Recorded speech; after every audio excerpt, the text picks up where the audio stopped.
Bueno, vamos a platicar un poquito, vamos a empezar con un caso clínico sobre un pacientito, un pacientito que nos llevan comúnmente hacia la consulta y vamos a ver a este niño. Es un masculino. Es un masculino de 2 meses de edad, con antecedentes familiares de la mamá sana, mi papá está sano, tiene una hermanita de 3 años de edad que tiene dermatitis atópica. Los antecedentes perinatales, ese término, nació por cesárea con un peso de 3 kilos 200 gramos, talla 50, tuvo buen peso, ingresó en binomio y está alimentado con leche materna más fórmula de inicio desde el nacimiento, porque la mamá decía que no tenía suficiente leche. Dentro de los personales patológicos no hay ninguno de relevancia. El padecimiento actual lo inicia hace aproximadamente 3 semanas, con la mamá lo refiere con cólico, se queja, tiene irritabilidad. Ella lo asocia al llanto, a dolor abdominal, aproximadamente 3 o 4 veces por semana, que le puede durar 2 horas, 1 hora, hasta 3 horas el llanto. Tiene dificultad para evacuar, la mamá refiere que le cuesta trabajo evacuar, se pone rojito, se enrojece de la carita, hace esfuerzo, pero cuando evacúa blandito, son evacuaciones blandas. Y tiene regurgitaciones 2 veces al día aproximadamente, 3 a 4 veces a la semana. El estado nutricional tiene un peso para la edad en el 95%, una longitud para la edad en un 97% y una longitud para la talla en un 98%. A la exploración física está sin alteraciones. Y vemos ahí las gráficas, bueno, están muy grandes para ahí, pero va creciendo en percentiles normales para hacerlo. Con esos datos clínicos, ¿en qué sospechamos? Disquesia. ¿Alguien más que nos quiera ayudar? Nos lo voy viendo cómo funciona esto. ¿Alguna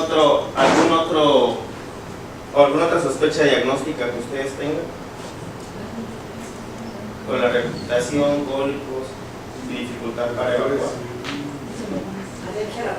Alergia a la proteína de leche de vaca, tiene una hermanita con dermatitis atópica, podría ser una consideración diagnóstica. ¿Qué más?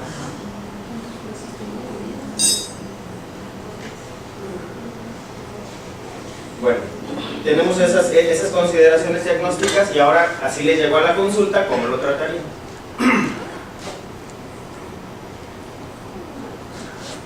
¿Qué le harían a este niño? ¿Qué le dirían a la mamá para ver qué pudiera hacer?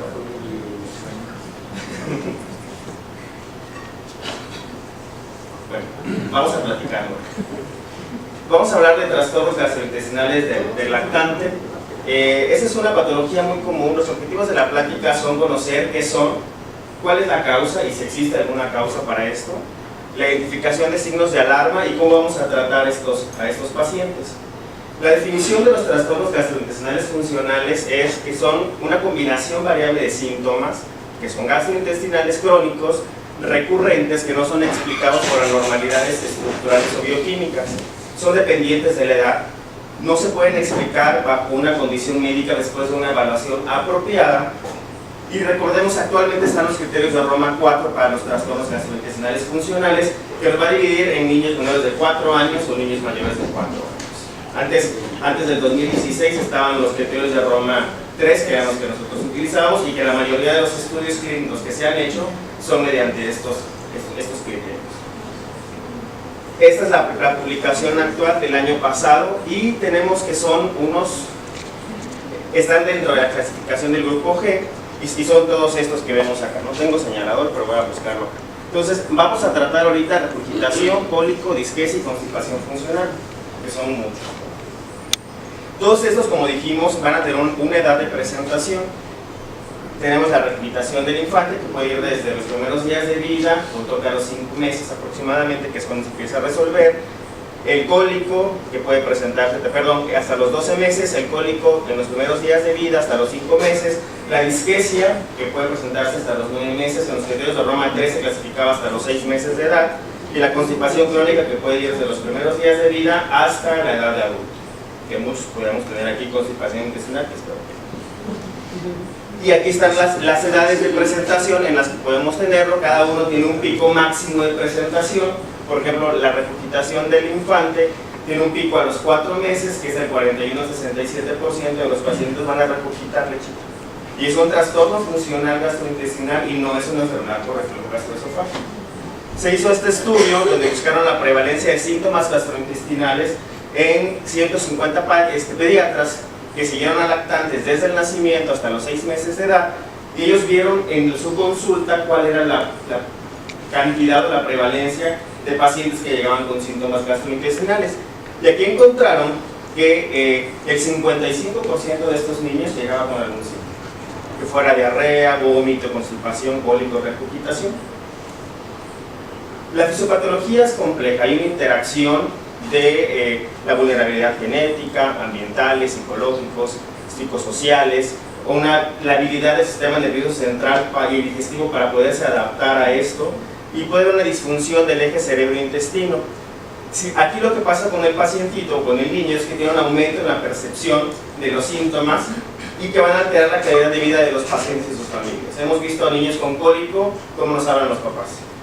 ¿A quiénes les hablan los papás? Frecuentemente. O le están diciendo, es que está llorando, y es que no se le quita, doctor, es que ya me desesperé, y eso genera angustia en el familiar. Es un motivo frecuente de consulta, como dijimos, y hay hipótesis y hallazgos aislados, pero realmente no hay una causa clara de qué es lo que pueda generar esto.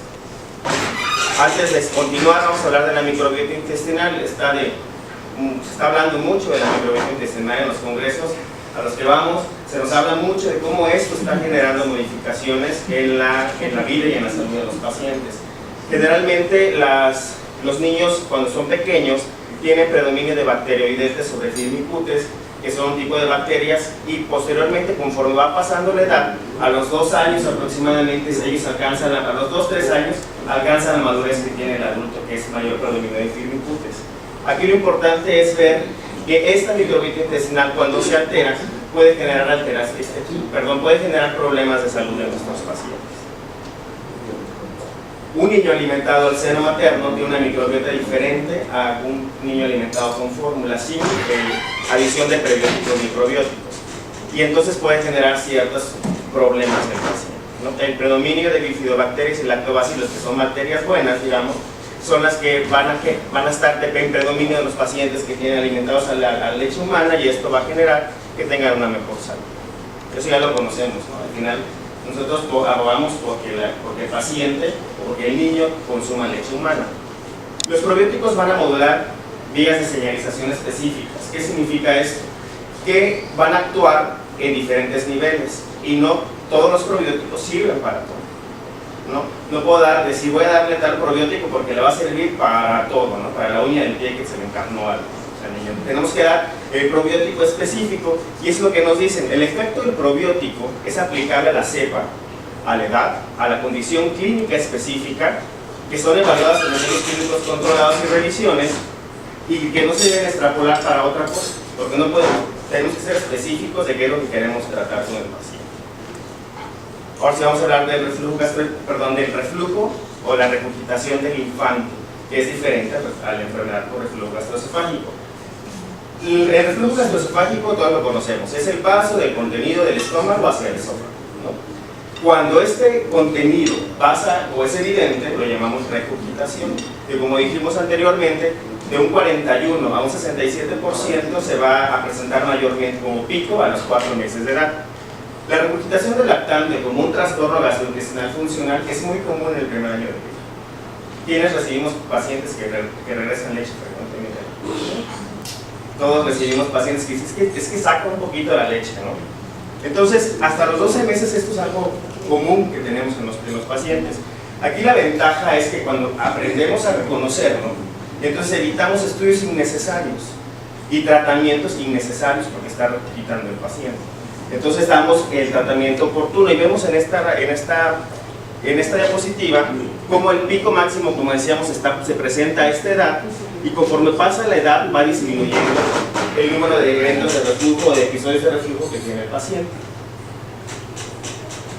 La enfermedad por reflujo gastroesofágico es una enfermedad que también ya todos conocemos y que se va a presentar cuando exista daño al tejido que provoca inflamación y tiene todos esos síntomas que vemos que pueden tenerlo el paciente.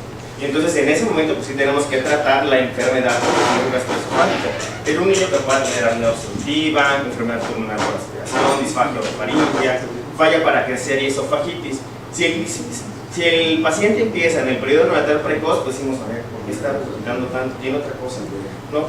Que tenga vómito biliar, deshidratación y otras complicaciones, y entonces ya vamos a hacer estudios pensando que tenga alguna otra cosa de esofagitis.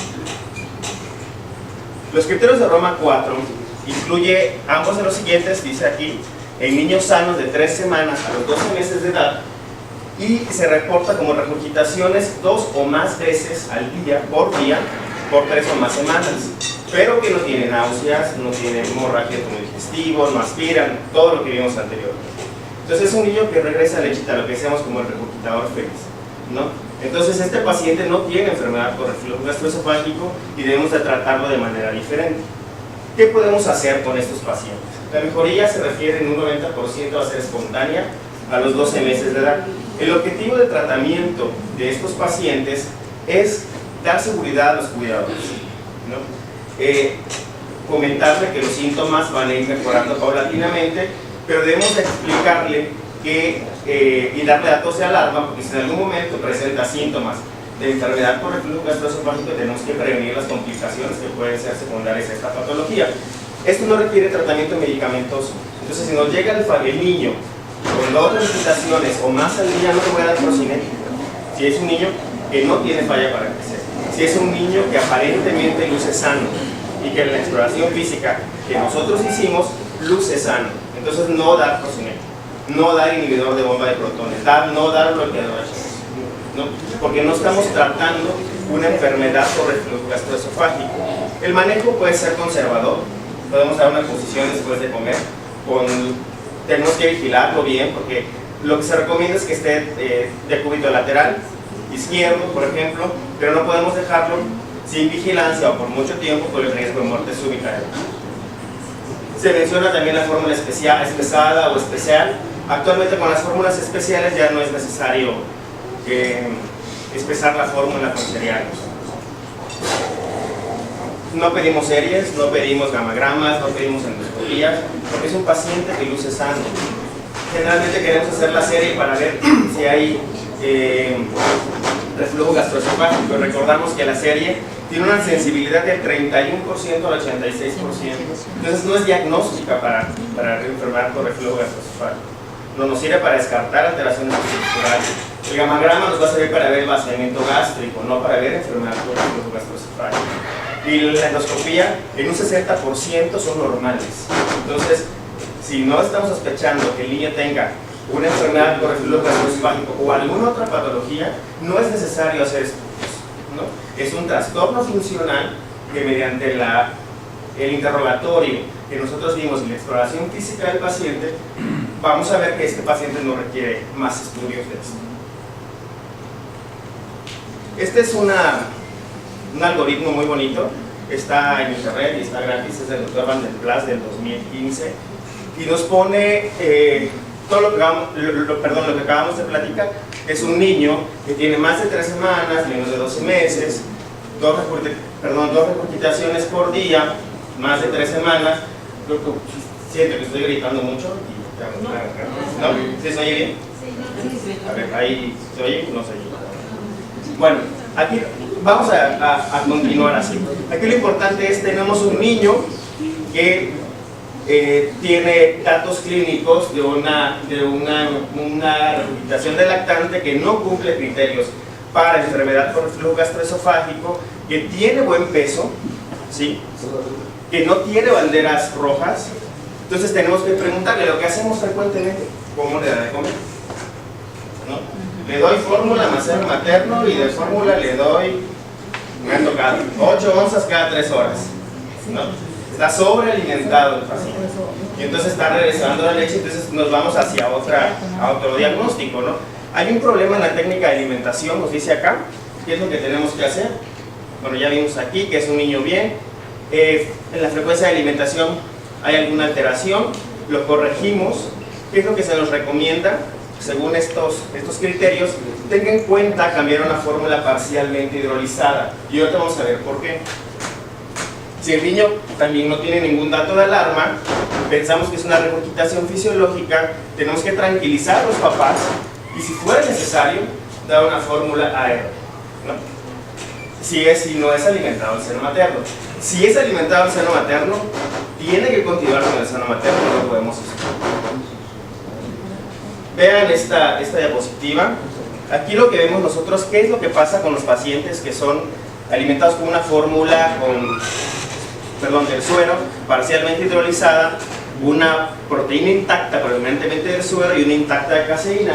Se hizo este estudio y lo que se observó, se hicieron las condiciones gástricas, y lo que se observó es que los pacientes que eran alimentados con fórmula parcialmente hidrolizada del suero, no se formaba este cuajo que forma la caseína. Bueno, la caseína aquí la caseína, ¿no? Entonces, ¿qué es lo que nos puede generar esto? Que tengamos un vaciamiento gástrico más rápido. Este es otro estudio. Voy a poner aquí, que tenemos a 201 pacientes hasta el año de edad. 111 tenían reflujo, 90 no tenían enfermedad por reflujo, eran los controles, que niños sanos, y se les midió el vaciamiento gástrico a los 30 minutos y a los 120 minutos después de haberse iniciado, de haberles dado de comer. Se comparó la leche materna, una fórmula parcialmente hidrolizada del suelo, una proteína intacta de predominio del suero y una intacta de predominio del caseína. Y lo que se observó es que los pacientes que eran alimentados con la fórmula parcialmente hidrolizada tenían un vaciamiento gástrico o una similar a los que eran alimentados con la leche materna. Se midió a los 120 minutos y a los 120 minutos se observó, y de igual manera, que el vaciamiento gástrico era muy similar, con una P significativa. En este otro estudio se valoraron los efectos de los probióticos y los prebióticos sobre la motilidad gastrointestinal en recién nacidos. Se valoraron 49 niños de 34 semanas de gestación con peso adecuado para la edad gestacional. 17 eran alimentados al seno materno, 10 con fórmula con prebióticos, que eran galacto-oligosacáridos y fructo-oligosacáridos, 10 con fórmulas con probióticos, que ellos utilizaban lactobacillus reuteri, y 12 con fórmula con placebo. ¿Y qué es lo que ellos observaron? Aquellos pacientes que eran alimentados con seno materno, con prebióticos y probióticos, tenían una propagación gástrica mejor, y aquellos pacientes que también eran alimentados con prebióticos y probióticos tienen un tiempo de vaciamiento gástrico más rápido que el paciente que no lo tenía. Aquí vemos otro estudio, se comparó lactobacillus reuteri y midieron el vaciamiento gástrico y la mejoría en el número de regurgitaciones en los pacientes. Se valoraron 34 pacientes referidos al gastroenterólogo. Aquí todavía utilizaron los criterios de Roman 3 que platicábamos hace un momento. 4 semanas de tratamiento, las condiciones basales de los pacientes eran similares para poder decir que sea estadísticamente significativo, y lo que se observó con ellos es que los pacientes que tenían la fórmula o alimentados al seno materno con lactobacillus reuteri tenían menos episodios de reflujo comparado con aquellos pacientes que no lo tenían. Lo que nos habla de esto es que mejora la motilidad gastrointestinal.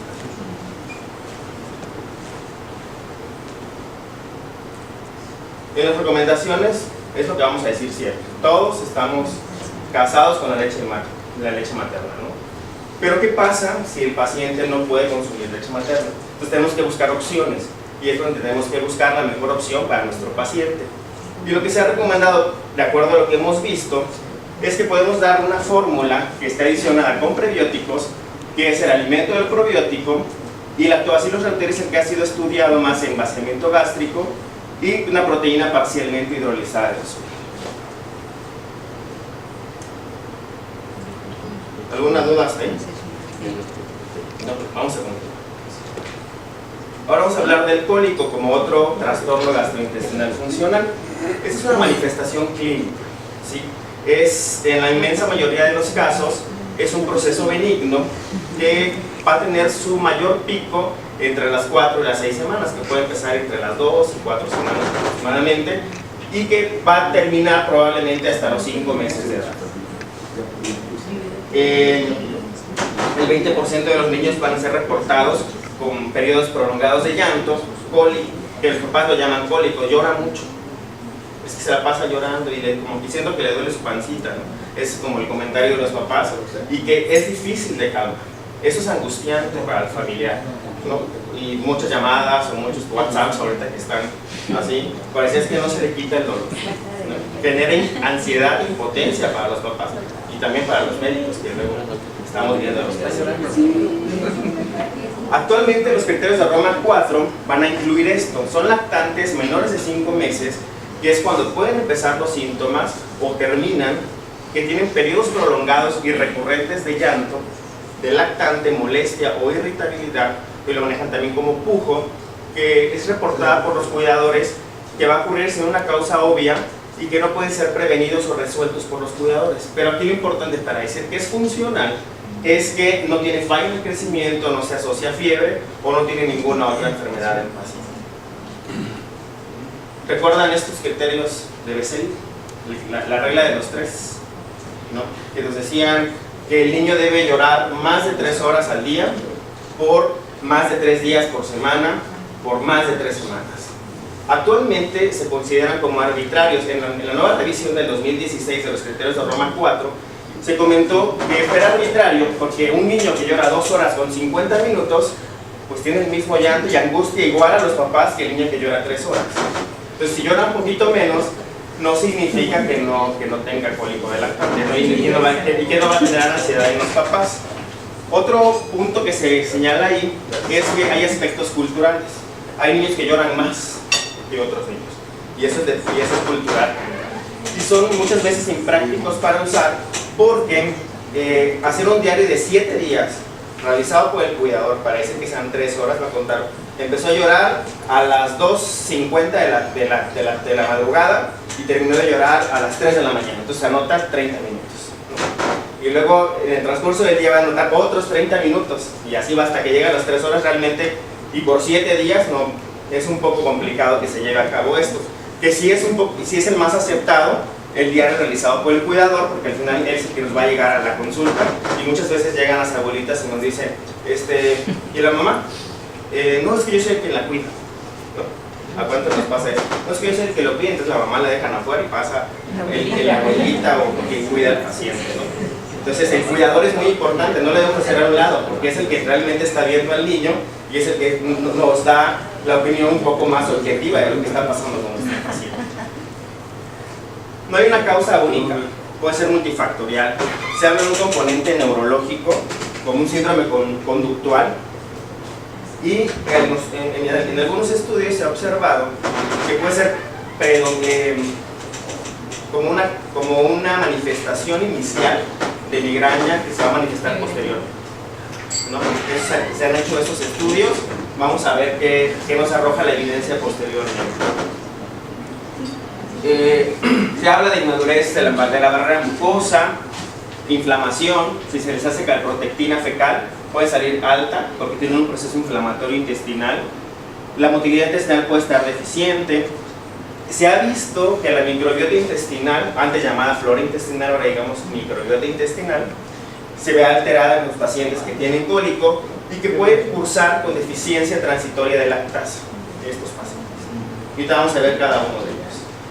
Se hizo, bueno, para recordar, ¿no? La lactosa es un carbohidrato, un disacárido que tiene un efecto osmótico que va a hacer que se secrete más agua, va a provocarle diarrea, va a provocarle flatulencia. Esta lactosa se va a fermentar, no es tan mala, no la vamos a satanizar. Muchas veces decimos, es que es intolerante a la lactosa y ya no podemos darle nada.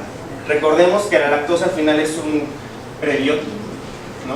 Puede funcionar como prebiótico porque al final la degradación de esta por las bacterias va a generar que se produzcan ácidos grasos de cadena corta, y estos ácidos grasos de cadena corta es energía, ¿no? Al final para los microorganismos y también para nuestros pacientes y para nosotros.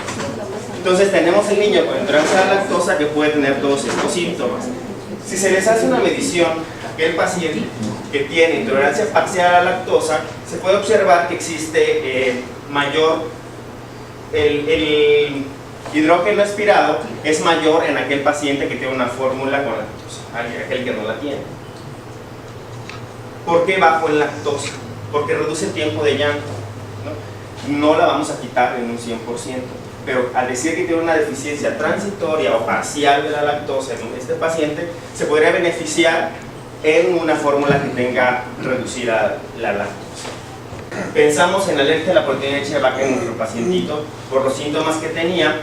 Se ha asociado en la minoría de los casos, pero hay reportes que dicen que hasta el 25% de los pacientes pueden tener alergia a la proteína de leche de vaca y tienen cólico como manifestación clínica. No todos, pero sí algunos de los pacientes lo presentan y tenemos que ver si no tiene algunos otros antecedentes como para pensar que tenga alergia alimentaria. Lo que les decía de la microbiota, se ha observado que los pacientes que tienen cólico tienen una microbiota menos diversa a aquel paciente que no tiene cólico, ¿no? Entonces manifiesta de manera diferente el síntoma de la irritabilidad y el dolor y el cólico. Tiene menos lactobacilos benéficos, tienen más Escherichia coli formadora de gas, y esto va a generar mayor producción de gas, mayores flatulencias y las evacuaciones explosivas que tenemos en los pacientitos. Nuevamente, aunque la lactosa decíamos que es el principal carbohidrato de la leche materna, el seno materno no es lo ideal. Si a mí me preguntan, siempre vamos a abogar porque el seno materno no se sostiene. No quitemos la leche materna por todos los beneficios que tiene la leche materna. Es esencial para nuestro paciente por todo lo que contiene. Ponemos a dieta a nuestras mamás con cólico. Algunos ponen a dieta. Se ha visto, algunos ponemos a dieta, otros no la ponemos a dieta, de quitarle proteínas o quitar algún otro alimento. Se han hecho estudios, este fue un estudio de pacientes que tenían cólico y que no tenían cólico, y se observó que los pacientes que tenían cólico y las mamás consumían plátano y nueces, tenían mayor cantidad de cólico los pacientes. Las otras proteínas tenían una P significativa, sin embargo no tiene una correlación positiva, al contrario como lo tenía con este otro tipo de proteínas. ¿Y qué podríamos hacer? Nuevamente decimos, si el paciente no es alimentado al seno materno, podríamos dar una fórmula que sea modificada en carbohidratos, que tenga aproximadamente un 30% de lactosa y maltodextrinas, por lo que dijimos de la fisiopatología que pudieran tener los pacientes. Podemos dar una proteína parcialmente hidrolizada, podemos dar probióticos, y ahorita vamos a ver todos los estudios que se han hecho. Las guías mundiales y la guía mexicana de probióticos nos recomienda el uso de Lactobacillus reuteri en el tratamiento, aunque la evidencia todavía está, pues algunos van a favor, otros nos dicen que no, pero hay evidencia de que dice que sí funciona, y podemos utilizar prebióticos para mejoría de los pacientes. Este es un estudio que lo hizo la doctora Sayevska. Ella es experta en microbiota intestinal y trabaja mucho en esto. No se ve por la lejanía ni acá tan cerca, pero son pacientes, es un grupo con probióticos, 40 pacientes, y un grupo control que se les dio placebo con mismas características. ¿Y qué es lo que ellos observaron? En el manejo del cólico, observaron que los pacientes que tenían adición de probióticos, la gran mayoría de ellos eran alimentados al seno materno y se les suplementó con probióticos. En este caso fue Lactobacillus reuteri. Lo que observaron es que había una disminución del tiempo de llanto comparado a los pacientes que no lo tenían, ¿no? Entonces eso tranquiliza a nuestros papás, que es lo que nos angustia, que el niño esté llorando todo el tiempo, ¿no? Esto fue en los resultados primarios. Y en los resultados secundarios ellos observaron que los papás tenían una percepción de severidad menor, aquellos que estaban alimentados, que tenían Lactobacillus reuteri, y había una mejor calidad de vida de los pacientes y de los papás, ¿no? Este es otro estudio. También luego utilizamos anticolinérgicos para tratamiento de cólico. Aquí se comparó el uso de Lactobacillus reuteri versus simeticona en pacientes con características similares, y lo que ellos observaron es que los pacientes que eran tratados con Lactobacillus reuteri tenían una disminución del llanto mayor a aquellos pacientes que eran alimentados con a los que se les otorgaba simeticona. Ya me duele la garganta porque está un poquito frío. Pero bueno, al final de esto, lo que se observó, y los estudios este estudio reportó evidencia significativa del uso de Lactobacillus reuteri versus el uso de cimetococco. Compararon pacientes que tenían atopia familiar positiva y sin atopia, y en ambos grupos se observó también la disminución del tiempo de llanto. En este estudio fueron 46 lactantes con cólicos de Italia, alimentados al seno materno, a los cuales se les suplementó con Lactobacillus reuteri por 21 días, y también se observó una disminución del llanto al día 21 a 35 minutos por día versus 90 a 148 en los pacientes que no lo tenían. Este es otro estudio donde se hizo el uso profiláctico de Lactobacillus reuteri en pacientes sanos para ver cómo se podía prevenir el cólico, la regurgitación y la constipación funcional. ¿Y qué es lo que ellos observaron? Esos son los resultados iniciales, y se observó en estos pacientes que había disminución del tiempo del cólico y aumentaba el número de evacuaciones por día. Aquí todavía no había efectos sobre la regurgitación, pero en los resultados secundarios a 3 meses después, ahí observaron que había disminución del tiempo del cólico comparado con el placebo, había disminución del número de regurgitaciones por día, y el número de evacuaciones era mayor en aquel paciente que era suplementado con Lactobacillus reuteri, pensando en el efecto sobre la motilidad. Y también menos visitas al pediatra, menos angustia al pediatra, y menos acudían, según este estudio, acudían menos al área de urgencias por COVID. Este también es del doctor Van den Plas, y está bastante bonito porque tenemos como las guías de qué es lo que podemos hacer con estos pacientes. Y acá observamos que tenemos las características de un niño con cólico, como lo mencionamos anteriormente. Si tiene alguna bandera roja, pues ya no pensamos que solamente es el cólico, sino que tiene alguna otra enfermedad. Pero si es un niño que no tiene ninguna bandera roja, lo que se nos aconseja es dar soporte a la mamá.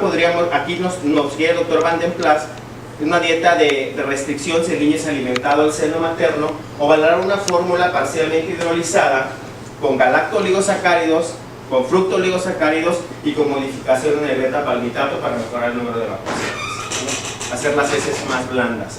Si hay mejoría, pues damos tratamiento de sostén, continuamos con esto, pero si no hay mejoría, entonces tenemos que pensar, lo que decíamos con la doctora hace rato, descartar que no tenga alergia a la proteína de la leche de vaca como una manifestación de esto que tenemos, ¿no? Que el niño tiene cólico pero no mejora a este primer plan de tratamiento, entonces pensamos que pueda tener alguna otra enfermedad.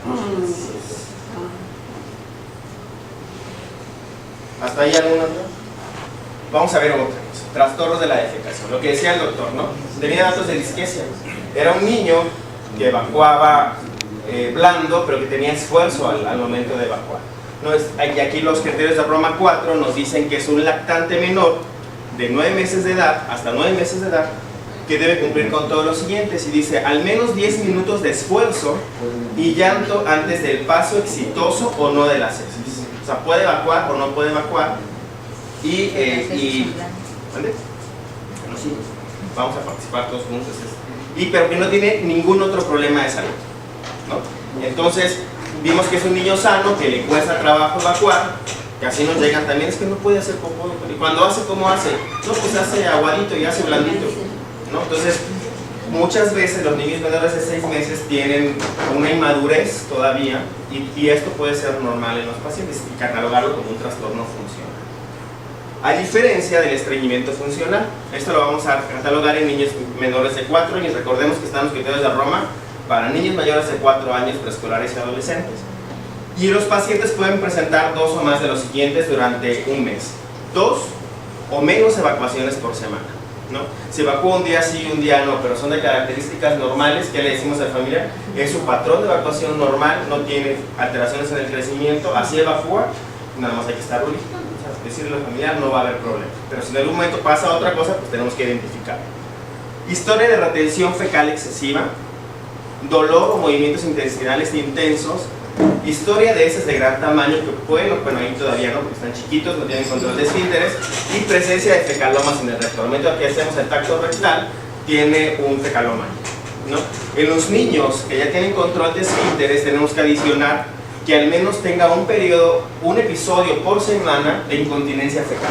¿Qué es esto? Que se haga popó o que manche el calzoncito, ¿no? Y historia de heces de gran tamaño que pueden obstruir el excusado, el baño. Entonces le decimos, tapa el baño. O sea, como parte de lo que le preguntamos frecuentemente al paciente, ¿no? Y ya tapado el baño y las heces son muy gruesas, ¿no?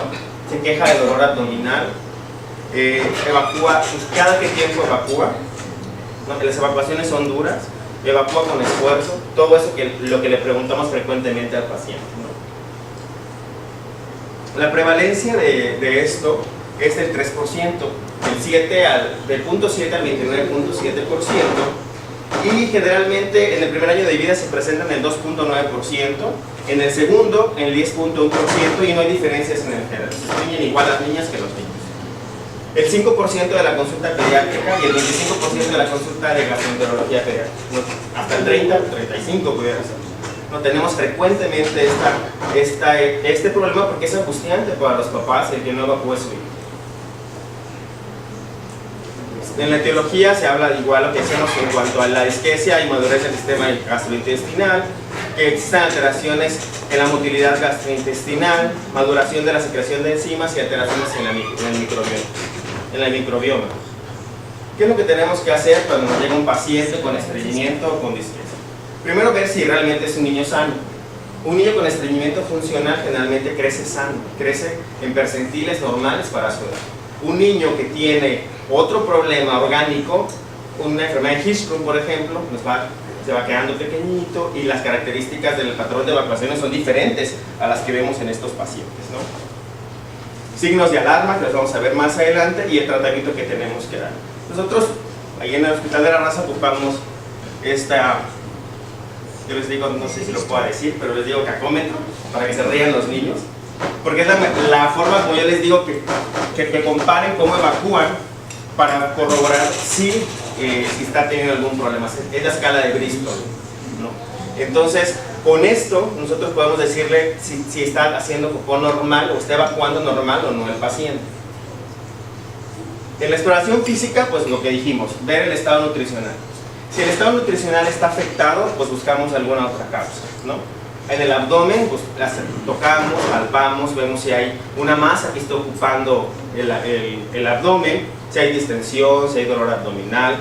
Buscamos en la región sacra y glútea fístulas, mielomeningocele. Me llegó a la consulta un paciente hace como 2 años que tenía 9 meses y lo mandaron por estreñimiento. Entonces lo revisamos y todo. Yo les digo que tenemos que revisar la región anal de los pacientes, siempre, sobre todo niños menores de 1 año, ¿no? Y vemos, le hicimos el tacto rectal y lo que tenía era una fístula rectovestibular la pequeña. Siempre tuvo problema de evacuar, pero era porque no tenía ano. Entonces tenemos que ver cómo hacer la exploración física completa de nuestros pacientes, ¿no? En la región anal le dijimos la posición del ano, si hay fisuras, si hay pliegues cutáneos. El tacto rectal, ver el tono del esfínter, si no hay ninguna estenosis. Al momento de hacer el tacto con el guante, pues ver si hay una masa que ocupe el recto, ¿no? O al momento de sacar el guante explorador, si la evacuación es explosiva, nos puede orientar a que tenga una enfermedad de Hirschsprung, por ejemplo, con una ámpula rectal vacía, con una evacuación explosiva, pensamos en que tenga otra cosa y no un trastorno funcional. Y tener siempre en mente los signos de alarma o las banderas rojas, si está sangrando, o tiene incontinencia fecal nocturna, o tiene algún otro problema. No solamente vamos a pensar que tiene algo funcional, ¿no? Tenemos que buscar otra patología. Si es niño pequeñito, la lactancia materna, acuérdense, la OMS nos dice hasta los 2 años o hasta que la mamá quiera, ¿no? Entonces, tenemos que seguir con la lactancia materna de nuestros pacientes, tenemos que educar y tranquilizar a los padres. Esa es parte del tratamiento para los papás. En disquesia, los tranquilizamos y los orientamos. Para el niño nada, ¿no? Le hacemos masajitos o lo que tengamos que hacer, pero realmente no vamos a dar ningún tratamiento porque está teniendo heces blandas. Él va a empezar a madurar todo esto hasta que pueda evacuar normal. En los cambios de alimentación, las guías para estreñimiento funcional nos dicen: no, vamos a aumentar la fibra, vamos a dar la cantidad de fibra que debe de consumir. Y hay según la Academia Americana de Pediatría, cierta cantidad de fibra que debe consumir el paciente. Y es lo que nosotros les enseñamos. Les decimos, no les vamos a dar más fibra, porque decimos dieta rica en fibra. ¿Cuántos ponemos eso? Pero realmente no es dar la dieta rica en fibra, es dar la dieta con fibra que el niño requiere para la edad, ¿no? Y se ha visto que el dar mucha fibra, según los estudios, no mejora el estreñimiento en un paciente con estreñimiento funcional. Entonces no mandemos al paciente con dieta rica en fibra nada más, o les decimos que tomen mucha agua, ¿no? Se ha visto que que la cantidad de líquidos tampoco, no hay evidencia de que mejore el patrón de evacuaciones. O le decimos que haga mucho ejercicio, ¿no? Tienes que hacer mucho ejercicio para que puedas evacuar. Aún en el paciente con estreñimiento funcional, el estándar de oro y del tratamiento es el laxante. En un paciente con estreñimiento funcional, más la fibra, más el ejercicio, más el agua, por cierto tiempo. Pero eso no es el motivo de la plática ahorita de estreñimiento. Vamos a hablar de todo eso, nos tardamos otra hora. Pero vamos a dar el tratamiento con un objetivo. Los probióticos, existen estudios que dicen, que tienen diferentes componentes y resultados variados. Algunos dicen que no, y las guías dicen que no mejora, pero al ver que sí tiene efectos sobre la motilidad gastrointestinal, podemos otorgar. Este es un estudio de Lactobacillus reuteri en niños con constipación crónica. Fue un doble ciego randomizado con control con placebo, de 44 lactantes alimentados con fórmula. Eran niños mayores de 6 meses, a ellos no les dieron laxante, aportados con dieta adecuada para la edad, y se les dio Lactobacillus reuteri por 8 semanas. Las características basales pues eran muy similares, tenían 3 a 4 evacuaciones en un 50% de lo que tenían Lactobacillus reuteri, 1 o 2 a la semana los del grupo placebo, pero tenían movimientos dolorosos e impactación fecal hasta en un 72% de los pacientes que tenían se dio tratamiento con Lactobacillus reuteri.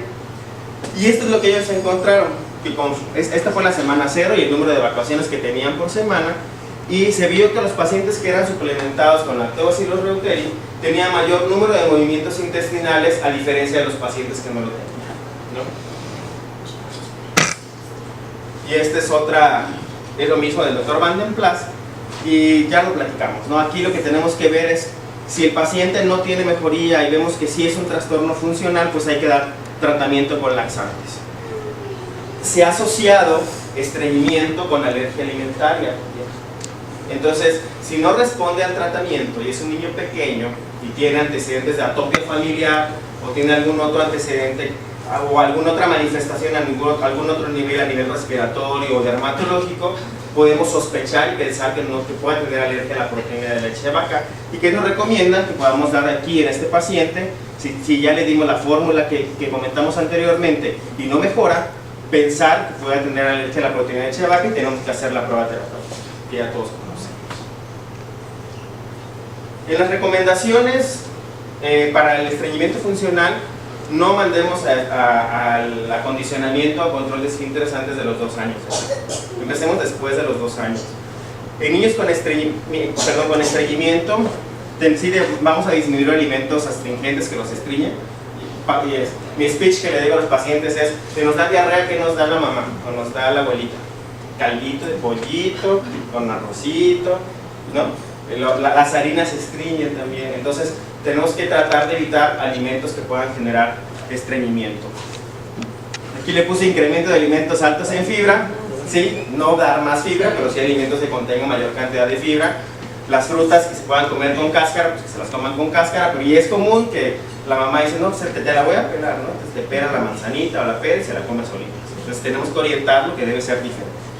Uso de fórmulas con probióticos, puede ser Lactobacillus reuteri, que le ayude a mejorar la motilidad intestinal. Y aquí tenemos 2 escenarios diferentes, ¿no? En el tratamiento, en la disquesia, como decía el doctor, el tratamiento es diferente, y no vamos a dar laxante, digamos, vamos a tranquilizar a los papás, enseñarlos, y en el estreñimiento funcional pues sí tenemos que dar tratamiento laxante, porque eso es parte del tratamiento de los niños. Bueno, estas 2 guías están gratis en internet. La verdad es que se las traje porque a mí me gustan mucho, porque nos dice para diferentes enfermedades y está dividida en adultos y niños. Y entonces, para las diferentes enfermedades, estamos utilizando probióticos. Muchos. ¿Quiénes usan probióticos? Muchos, ¿no? Muchos de los que estamos acá. Y entonces, nos vienen las indicaciones de cuándo dar probiótico. Y lo más bonito de esta guía es que nos dice cuál probiótico podemos dar, según los estudios que se han realizado. Y la otra cosa mejor, porque luego decimos, voy a dar tal probiótico, pero ¿cuánto tiempo? ¿No? Aquí también nos vienen las recomendaciones de cuánto tiempo podemos dar los probióticos en las diferentes situaciones clínicas que tenemos con nuestros pacientes. En conclusión, la proteína parcialmente hidrolizada del suero ha mostrado una utilidad en el vaciamiento gástrico, lo mejora, lo hace más rápido, ¿no? La disminución del aporte de lactosa o fórmulas bajas en lactosa tienen un impacto positivo en el tratamiento o en el tiempo de llanto e irritabilidad de los lactantes. Lactobacillus reuteri es eficaz en el manejo de regurgitación, cólico y mejora las evacuaciones, como vimos en el estudio anterior. Lo que les decía hace un momento, el uso de probióticos y prebióticos es común, no es una moda. Hay evidencia de que su uso mejora o previene o sirve para el tratamiento de ciertas enfermedades. Pero recordar que hay especificidad de la cepa, no todo sirve para todo. ¿Tiene tal cosa? Le voy a dar este probiótico. Pero nos casamos con un solo probiótico, hay muchos. Aquí lo importante es darle el que necesita. Somos algo más que nosotros mismos, no nos destruyamos. No demos antibióticos, solo cuando sea necesario. La microbiota intestinal se afecta cada vez que estamos dando antibióticos por la dieta. Lactancia materna, ¿no? La lactancia materna, la leche materna es un simbiótico. Tiene probióticos y prebióticos. Y es el alimento ideal para. Y pues muchas gracias. ¿Quedó todo muy claro? ¿Quedó todo muy claro?